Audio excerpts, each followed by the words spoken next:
Hey, let's talk about Genesis chapter 40 and 41. Throughout these two chapters, we see Joseph use his abilities and gifts to interpret dreams for the blessing of others, even entire nations, and to save them.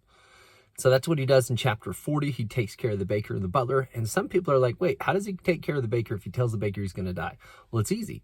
Now the baker is more prepared and preparing for these things, and he's taking the time, getting ready for the next stage of his journey throughout those things. And the butler, it then goes on to serve Joseph to be right where he's at. And notice that Joseph doesn't get angry or mad or vindictive at any moment that he could have been throughout any of the things that he ever deals with. He is a remarkable person of character.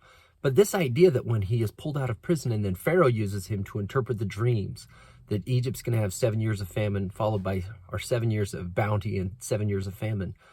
This idea that God has given us gifts for the benefit of others, if we use them well, they may even benefit great members, like huge families, or even be of great benefit to like many, many people, like nations.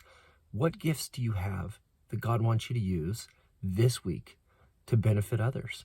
What gifts has he given you that has benefited to people, like a lot of people?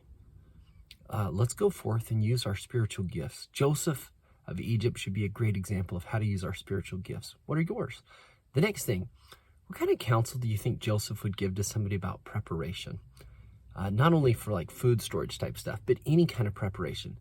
What does Joseph believe? Because this is one of his gifts. Joseph, he's an organizer. He is good at the tactical, getting things done. He did it at the house, he did it at the jail, and now he's going to do it at a national level. That's remarkable. And then finally, Joseph, after he becomes second in command of all of Egypt, he names his sons two things. This is in Genesis chapter 41, verse 51 and 52. Look for what he names Manasseh, or why he names Manasseh, and why Ephraim is named Ephraim. I would mark these. These are the two great lessons that he's learned. And they should be the lessons we should learn from Joseph. And if we could incorporate these into our lives, our family situation, our happiness with our own life would be increased 100 times. He is so good at learning and practicing these principles. And that makes him a master of giving us great counsel on hardship. Hey, thanks for studying. We'll see you next time.